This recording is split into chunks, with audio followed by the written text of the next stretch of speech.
Cordial saludo, compañeros y docentes. El día de hoy les estaremos hablando de las principales estructuras del sistema nervioso periférico. Exposición a cargo de Andrea Camila Ríos Berrío, David Fernando Moreno García y Piedad Trujillo García, estudiantes de la especialización de Neuropsicología de la Educación de la Corporación Universitaria Iberoamericana. El sistema nervioso periférico consta de nervios craneales, nervios raquídeos y sus ganglios asociados, tema que a continuación estaremos tratando. Empecemos entonces con los pares craneales, recordando principalmente que son 12 y que surgen del cerebro y se irradian de su superficie después de abandonar la cavidad craneana a través de pequeños forámenes en la base del cráneo, por los cuales se extienden hasta sus destinos específicos. Esto a excepción del nervio olfatorio y el óptico, ya que serían extensiones del cerebro, es decir, que estos se unen directamente al prosencéfalo mientras que el resto se une al tronco encefálico. Desde un punto de vista fisiológico, los nervios craneales se dividen en tres categorías: nervios sensoriales, nervios motores y nervios mixtos o sensitivo-motores. Los nervios sensoriales son el nervio olfatorio, óptico y vestibulococlear, mientras que los nervios motores son el lóculo motor, troclear, abducens, accesorio e hipogloso. Por otra parte, los nervios mixtos o sensitivos motores son el nervio trigémino facial, glosofaríngeo y vago. En cada uno podemos considerar un origen real y un origen aparente. El origen real de un nervio craneal es el núcleo o núcleos donde acaban, es decir, la parte aferente, o donde empiezan sus fibras, es decir, eferentes. El origen aparente, por su parte, es el lugar de la superficie del sistema nervioso central por donde emerge. Empecemos con el primer par craneal, el nervio olfatorio. Este es un nervio sensitivo que contiene acciones no mielinizados que conducen impulsos nerviosos al sentido del olfato. El epitelio olfativo ocupa la parte superior de la cavidad nasal y cubre la cara inferior de la lámina cribosa y se extiende hacia abajo a lo largo del cornete superior. Su origen real es el epitelio olfatorio, concretamente en las células bipolares de la misma, y su origen aparente es la cara inferior del bulbo olfatorio ubicado sobre la lámina cribosa del etmoides. El segundo par craneal es el nervio óptico. Es un tracto que va desde la parte posterior del ojo hasta el quiasma y transmite información visual que captamos a través de los fotorreceptores de la retina del cerebro, con el cual podemos procesar e interpretar la información, es decir, es un nervio sensitivo especial para la visión. Su origen real corresponde a las células ganglionares de la retina y su origen aparente es el ángulo anterior del quiasma óptico. El tercer par craneal es el lóculo motor. Su función es completamente motora, controlando el movimiento ocular y el tamaño de la pupila. Es responsable de elevar el párpado superior, de girar el ojo hacia arriba y hacia abajo y además moverlo medialmente. Su origen real son originadas en dos núcleos: el núcleo motor del tercer par, que se encuentra ubicado en el mesencéfalo, y el núcleo accesorio del tercer par, que se encuentra en el mesencéfalo a nivel del colínculo superior en la sustancia gris periacueductal. El cuarto par craneal es el nervio troclear. Es el nervio craneal pequeño que tiene como función motora e inerva al músculo oblicuo superior del ojo. En otras palabras, podríamos decir que el músculo oblicuo superior se ve inervado por el nervio troclear y consiste en movimientos de depresión, elevación del globo ocular, lo que quiere decir que se encarga de elevar o bajar la mirada. Su origen real se encuentra ubicado en el mesencéfalo cerca del colínculo inferior y su origen aparente emerge del mesencéfalo al lado del velo medular superior. El quinto par craneal o trigémino posee tres ramas terminales. Es un nervio craneal mixto compuesto por dos raíces independientes sensitivas y motoras. La raíz sensitiva va a recoger todos los impulsos sensitivos de la cara, cavidad orbitaria y cavidad bucal, además de la nasal. mientras que la raíz motora conduce los impulsos motores para los músculos de la masticación. Su origen aparente es en la cara anterolateral de la protuberancia anular del tronco encefálico, mientras su origen real es la raíz motora que nace del núcleo masticador localizado en la protuberancia. Además de eso, la raíz sensitiva tiene su origen real en el ganglio trigeminal o de Gasser, localizado en la fosa craneal media. El sexto par craneal es el nervio alducen. Este, junto al tercer y al cuarto par craneal, controlan los movimientos del ojo. Su origen real es el núcleo protuberancial ubicado por debajo del piso del cuarto ventrículo, y su origen aparente es el surco bulbo-protuberancial a ambos lados del agujero ciego. El séptimo par craneal es el nervio facial, que también llamamos nervio de la mímica, de la expresión facial, de la fisiología de los distintos estados de ánimo del individuo, y es el que mantiene el tono de los músculos de la cara, expresando las distintas sensaciones.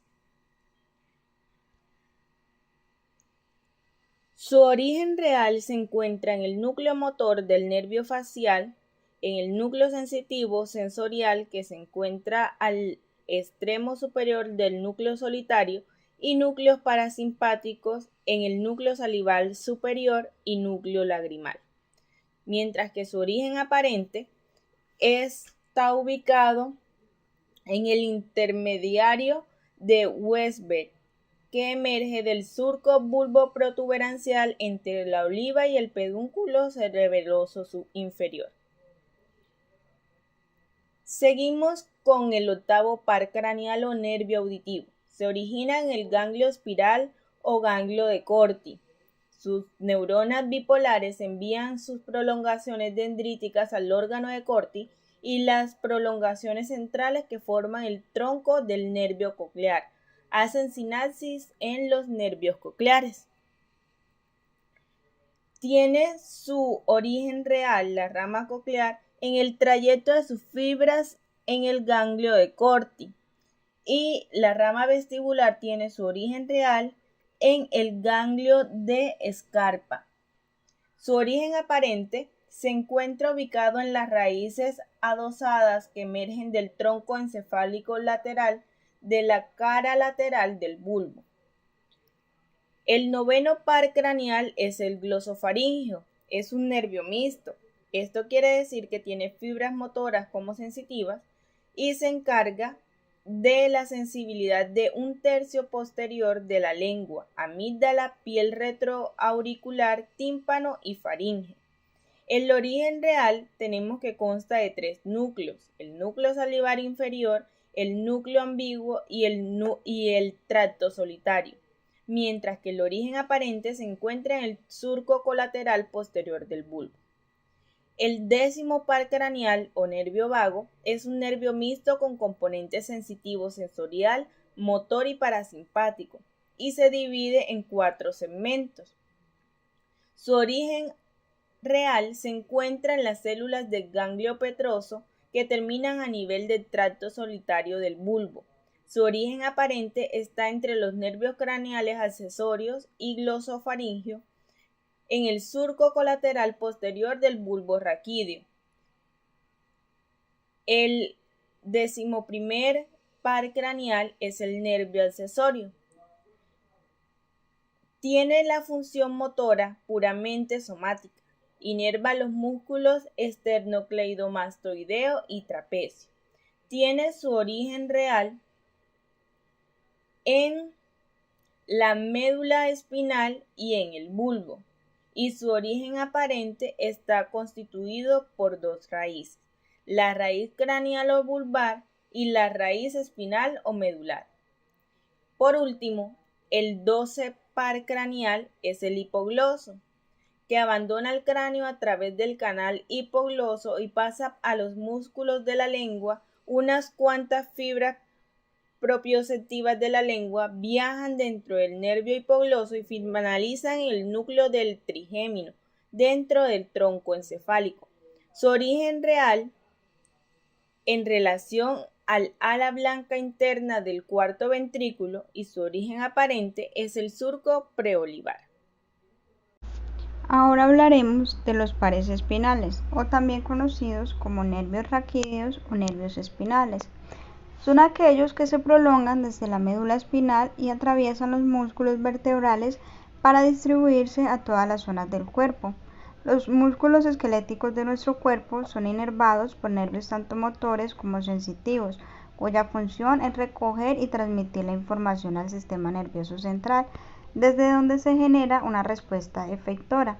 Este grupo de músculos comprende más de 600 y se pueden mover a voluntad propia, y juntos comprenden el sistema muscular. La musculatura lisa y la cardíaca, por su parte, no forman parte de este conglomerado motor debido a que realizan movimientos de manera automática, de forma no consciente. Los nervios espinales entonces se puede concebir como un nervio mixto que transporta señales motoras, sensoriales y automáticas entre la médula espinal y el cuerpo. Los nervios raquídeos se relacionan de forma directa con esta porción muscular para que sea posible los movimientos y el desarrollo del ser humano en un entorno tridimensional. Cuando hablamos de pares espinales es necesario hacer referencia a la médula espinal, debido a que la médula espinal se localiza en el conducto raquídeo de la columna vertebral, el cual está formado por la superposición con los agujeros vertebrales que conforman una sólida coraza que protege y envuelve a la médula espinal. La médula espinal tiene forma cilíndrica, es aplanada en su cara anterior, se extiende desde el bulbo raquídeo hasta el borde superior de la segunda vértebra lumbar y por su parte interior acaba en una forma cónica y es conocida como cono medular, debajo del cual encontramos la cola de caballo, que son un conjunto de raíces motoras sensitivas, lumbares y sacras. Las médulas espinales contienen materia gris que están recubiertas por materia blanca. Es desde allí donde se forman los nervios espinales. Desde esa materia gris salen dos raíces dorsales, una en la izquierda y la otra en la derecha, y dos raíces ventrales. Es importante mencionar que cuando hablamos de dorsal significa en la espalda o en la parte de atrás, y ventral significa adelante o en la parte frontal. Cada nervio espinal es un nervio mixto. Está formado por la combinación de fibras nerviosas de sus raíces dorsales y ventrales. La raíz dorsal es la raíz sensorial aferente y lleva información sensorial al cerebro. La raíz ventral es la raíz motora eferente y lleva información motora desde el cerebro. El nervio espinal emerge de la columna vertebral a través de una abertura o los agujeros intervertebral o entre las vértebras adyacentes. Esto es así para todos los nervios espinales, excepto para el primer par de nervios espinal, que emerge entre el hueso occipital y el atlas, que es la primera vértebra. Cuando los nervios estaban fuera de la columna vertebral, se dividen en ramas. Está la rama dorsal y está la rama ventral. Entre la rama dorsal se encuentran los nervios que sirven a las porciones posteriores del tronco, que llevan información motora visceral, motora somática y sensorial somática hacia y desde la piel y los músculos de la espalda, que son los músculos hepaciales. Y la rama ventral contiene nervios que sirven a las partes anteriores restantes del tronco y a las extremidades superiores e inferiores, que son los músculos hipaxiales, que transportan información motora visceral, motora somática y sensorial hacia y desde la superficie ventrolateral del cuerpo, de las estructuras de la pared del cuerpo y las extremidades. También está la rama meningea, que es conocido también como nervio meníngeos o sinovertebrales recurrentes. Estos se ramifican desde el nervio espinal y vuelven a entrar en el foramen intervertebral para servir a los ligamentos, la dura madre, los vasos sanguíneos, los discos intervertebrales, las articulaciones facetarias y el periósteo de las vértebras. Los ramus comunicans contienen nervios autónomos que sirven a las funciones viscerales, llevando la información visceral motora y sensorial hacia y desde los órganos viscerales. Las ramas anteriores se fusionan con las ramas anteriores adyacentes para formar un plexo nervioso, que son una red de nervios interconectados que emergen de un plexo, los cuales contienen fibras de varios nervios espinales que ahora son transportados juntos a algún lugar objetivo. Los plexos principales incluyen los plexos cervical, el branquial, el lumbar y el sacro. Es importante mencionar que los 7 primeros nervios cervicales salen del foramen vertebral, que se encuentra ubicado sobre su respectiva vértebra cervical, es decir, el cervical 1 sale del canal vertebral entre el cráneo y la primera vértebra cervical. El cervical 2 sale sobre la segunda y así sucesivamente. Pero el nervio C8 sale debajo de la séptima vértebra cervical y el resto de los nervios espinales hasta el coxis, los cuales salen bajo sus respectivos cuerpos vertebrales. Es necesario que conozcamos también que los nervios se encuentran divididos en 31 grupos, o hay 31 par de nervios espinales, los cuales se distribuyen en 8 pares cervicales, 12 torácicos, hay 5 raquídeos lumbares, hay 5 raquídeos sacros y hay uno que es el raquídeo coxígeno. Estos primeros, que son los cervicales, se encuentran o se reconocen porque están marcados con la letra C y va desde la C1 hasta la C8. Son los nervios espinales de las primeras 7 vértebras cervicales que nacen de la médula espinal. En esta región, los nervios espinales, tras nacer en la médula espinal, emergen de la columna vertebral cervical por los agujeros de conjunción, a excepción del primer nervio espinal, que se transcurre entre el atlas y el proceso yugular del hueso occipital, y se distribuyen por territorios sensitivos y motores específicos de la cabeza, el cuello, el hombro y la extremidad superior. Los primeros 4 nervios espinales cervicales se dividen y se recombinan para producir una variedad de nervios que a la vez subsirven al cuello y a la parte posterior de la cabeza. El nervio espinal 1, el C1, el nervio es conocido como el suboccipital, proporciona inervación motora a los músculos en la base del cráneo. El C2 y el C3 forman muchos de los nervios del cuello y proporcionan control tanto sensorial como motor. Estos incluyen el nervio occipital mayor, que proporciona sensación a la parte posterior de la cabeza, el nervio occipital menor, que proporciona sensación al área detrás de las orejas, el nervio auricular mayor y el nervio auricular menor. El nervio frénico surge de las raíces nerviosas cervicales 3, 4 y 5. Inerva en el diafragma para permitir la respiración. Un ejemplo de ello es si la médula espinal se corta por encima del C3, entonces la respiración va de manera esporádica, no va a ser posible, esta va a ser limitada. Y los últimos 4 nervios espinales cervicales surgen de la C5 al C8 y también se toma el primer nervio espinal torácico, que se identifica con la T1.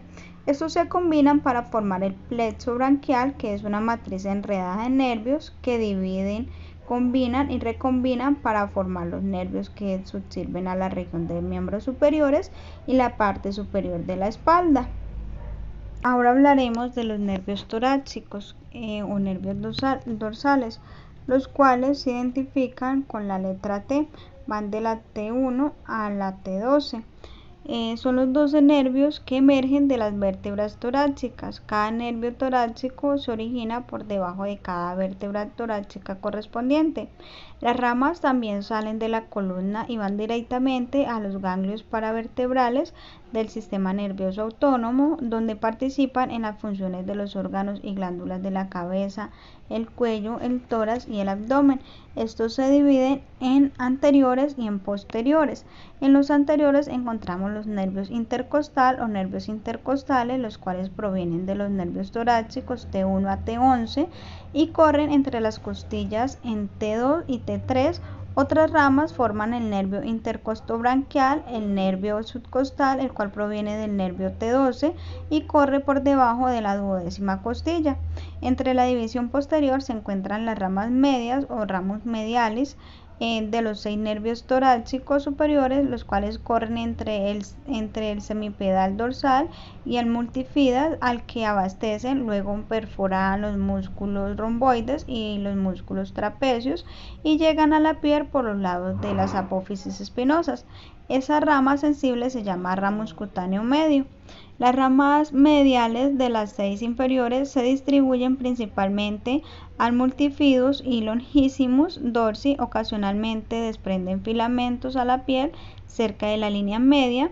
Esta rama sensible se llama el ramus cutáneo posterior, y los nervios espinales torácicos tienen 2 ramas, que son las ramas externas, que inervan la piel de la región torácica, y las ramas internas, que inervan los músculos relacionados con el tórax. De las ramas torácicas 7 a la 12 anteriormente salen de las costillas para invadir el abdomen e inervando así los músculos y la piel a un plano que media el ombligo y la sínfisis púbica. El nervio subcostal o T12 da una rama anastomática al plexo lumbar, y por otro lado algunas de sus fibras sensitivas se dirigen a la región glútea y la cara lateral del muslo. Ahora hablaremos de los nervios lumbares. Estos se identifican con la letra L y va desde la L1 a la L5. Los nervios lumbares son 5 nervios espinales que emergen de las vértebras lumbares. Se dividen en divisiones posteriores y anteriores. Entre las divisiones posteriores encontramos las ramas medias de las divisiones posteriores de los nervios lumbares, los cuales corren cerca de la apófisis articular de las vértebras y termina en el músculo multifidus. Están los laterales, que abastecen a los músculos erectores espinales, y los 3 superiores, que desprenden los nervios cutáneos que perforan la aponeurosis del latissimus dorsi en el borde lateral de los músculos erectores espinales y descienden por la parte posterior de la cresta ilíaca hasta la piel del glúteo. Algunas de sus ramificaciones llegan hasta el nivel del troncate mayor.